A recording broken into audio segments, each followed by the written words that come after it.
Hello friends. ఈరోజు మనం ఏం చేద్దామంటే, ఈరోజు మా కస్టమర్ అయితే ఒక కొత్త కంప్లెయింట్ అయితే మనం నోటీస్ చేస్తున్నాడు. కస్టమర్‌కి ఏంటంటే స్పీడ్ టెస్ట్ చేస్తుంటే కస్టమర్‌ది 300 ఎంబీపీఎస్ ప్లాను. కానీ స్పీడ్ టెస్ట్ చేస్తుంటే ఏమవుతుందంటే 100 ఎంబీపీఎసే వస్తుంది. 100 ఎంబీపీఎస్ వస్తుంది అని చెప్పేసి కస్టమర్ గొడవ చేస్తున్నాడు. దానికి కస్టమర్‌కి తెలియనిది ఒక సొల్యూషన్ అయితే ఉంది. సో, మనం అది ఎలా ఏంటనేది అయితే మనం ఈరోజు తెలుసుకుందాము. సొల్యూషన్ ఏముండదండి దీనికి. ఇక చాలామంది ఏం చేస్తారంటే క్యాట్ 5 కేబుల్ ఏస్తారు. యాక్చువల్‌గా 100 ఎంబీపీఎస్ అబోవ్ యూజ్ చేసేటప్పుడు ఏం చేయాలంటే 300 ఎంబీపీఎస్ లేదా 200 ఎంబీపీఎస్ ప్లాన్ ఉన్న కస్టమర్స్‌కి క్యాట్ 6 కేబుల్ అనేది అయితే ఇవ్వాల్సొస్తది. అండ్ సెకండ్ వచ్చేసి క్యాట్ 6 కేబుల్ ఏసిన తర్వాత కూడా మీకు 100 ఎంబీపీఎస్సే వస్తుందనుకోండి. అప్పుడు మనం ఏం చేయాలంటే పోర్ట్‌ని అయితే చెక్ చేయాలి. ఇప్పుడు చూడండి, ఇది 94 ఎంబీపీఎస్ వస్తుంది అప్రాక్సిమేట్‌లీగా. మనం దీన్ని ఏం చేద్దామంటే పోర్ట్ అయితే చేంజెస్ చేద్దాము. పోర్ట్ చేంజెస్ ఎలా చేయాలంటే నేను చూపిస్తాను చూడండి. ఒకసారి దీన్ని మినిమైజ్ చేసి స్టార్ట్ బటన్ మీద క్లిక్ చేసి కంట్రోల్ ప్యానెల్ అని క్లిక్ చేయండి. కంట్రోల్ ప్యానెల్ ఓపెన్ చేసిన తర్వాత ఇక్కడ వ్యూ నెట్వర్క్ స్టేటస్ టాస్క్ అని క్లిక్ చేసి చేంజ్ అడాప్టర్ సెట్టింగ్స్ అయితే క్లిక్ చేయండి. ఇక్కడ చూడండి, ఈథర్నెట్ అని ఉంది చూసారా? దీని మీద రైట్ క్లిక్ చేసి స్టేటస్ కొట్టండి. స్టేటస్ కొడితే ఇక్కడ మీకు చూడండి స్పీడ్ అని ఉంది చూసారా? ఇక్కడ 100 ఎంబీబీఎస్ అని కనబడుతుంది. అంటే మనం ఏదైతే ల్యాన్ కేబుల్ ఇచ్చామో అది 100 ఎంబీబీఎస్కే కనెక్ట్ అయింది, 1 గిగ్లో కనెక్ట్ అవ్వలేదు. సో కస్టమర్ ఎంత ట్రై చేసినా సరే 100 ఎంబీబీఎస్ వస్తుంది.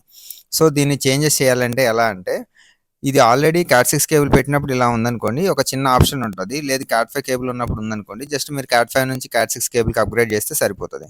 సో ఇప్పుడు ఇది ఆల్రెడీ నేను క్యాట్ 6 కేబుల్ యూజ్ చేస్తున్నాను కాబట్టి దీనికి చిన్న ఆప్షన్ ఉంటుంది. ఏంటిదనేది నేను చూపిస్తాను చూడండి. దీని మీద రైట్ క్లిక్ చేసి ప్రాపర్టీస్ అయితే క్లిక్ చేయండి. క్లిక్ చేసిన తర్వాత కాన్ఫిగర్ అని క్లిక్ చేయండి. ఇక్కడ చూడండి అడ్వాన్స్డ్ అని ఉంది చూసారా? దీంట్లో అడ్వాన్స్డ్ అనే దాంట్లో ఇక్కడ స్పీడ్ అండ్ డూప్లెక్స్ అని ఒక ఆప్షన్ ఉంటుంది. చూపిస్తాను చూడండి.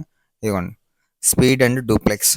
ఇక్కడ చూడండి వాల్యూ అనేది 100 ఎంబీపీఎస్ ఫుల్ డూప్లెక్స్ అని ఉంది. సో దీన్ని ఏం చేయాలంటే ఏదర్ పెడితే ఆటో నెగోషియేషన్లో పెట్టండి, లేదంటే 1 గిగ్ ఫుల్ డూప్లెక్స్లో పెట్టండి. నేను ఆటో నెగోషియేషన్లో పెట్టి చెక్ చేస్తాను. ఒకవేళ మనకు వచ్చే పోర్ట్ అనేది 1 గిగ్లో వస్తుందా 100 ఎంబీలో వస్తుందో చెక్ చేయొచ్చు అనమాట. ఆటోలో ఉంటే ఏమవుతుందంటే మీరు 100 ఎంబీ పోర్ట్ పెట్టారనుకోండి 100 ఎంబీకి అప్ అవుతుంది. 1 గిగ్ పోర్ట్ ఇచ్చారనుకోండి అప్ లింక్ 1 గిగ్లో అప్ అవుతుంది. సో నేను ఆటో నెగోషియేషన్ అయితే ఎనేబుల్ చేశాను. చేసి ఓకే అయితే క్లిక్ చేశాను. క్లిక్ చేయగానే నాకు ఏమైంది, పోర్ట్ డౌన్ అయ్యి అప్ అయింది. డౌన్ అయ్యి అప్ అయిన తర్వాత ఇప్పుడు ఒకసారి చూద్దాం 1 గిగ్లో అప్ అయిందా దేంట్లో అప్ అయిందా. చూడండి ఇప్పుడు స్పీడ్ అనేది 1 గిగ్, అంటే 1 గిగ్ పోర్ట్కి అయితే అప్ అయింది. సో వైడ్ని నుంచి వచ్చేది 1 గిగ్ పోర్ట్ అయితే సపోర్ట్ చేసింది.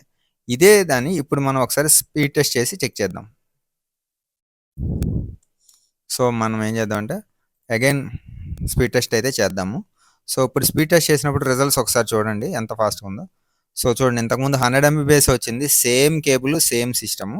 కానీ ఇప్పుడు చూడండి మనం చేంజెస్ చేయంగానే ఆల్మోస్ట్ 297, 298 దగ్గర దగ్గర నియరెస్ట్ 300 ఎంబీ ప్లాన్ కాబట్టి ఆల్మోస్ట్ అంత స్పీడ్ అయితే వస్తుంది. సో ఇలా మనమైతే పోర్ట్స్ని అయితే చెక్ చేసుకోవచ్చు. ఇట్లా చెక్ చేసుకుంటే ఏమవుతుందంటే కస్టమర్కి ఏంటంటే ఈ డౌట్స్ అంటే ఇలా చెక్ చేసుకోవాలని తెలియదు. ఇది కన్నా మనం నేర్చుకుని ఉన్నాం అనుకోండి, ఎప్పుడైనా కస్టమర్ కంప్లైంట్ చెప్పినప్పుడు మనం ఒకసారి సిస్టంలోకి అయితే లాగిన్ అయ్యి మనం చెక్ చేయొచ్చు అనమాట. ఇలా మనము ట్రబుల్ షూట్ చేయొచ్చు. సో ఈ టిప్ కన్నా మీకు నచ్చింది అనుకోండి, మా ఛానల్ని అయితే లైక్ చేయండి, సబ్స్క్రైబ్ చేయండి. ఇట్లాంటి మరెన్నో వీడియోస్ కోసం మా ఛానల్ని ఫాలో అవుతూ ఉండండి. Thank you.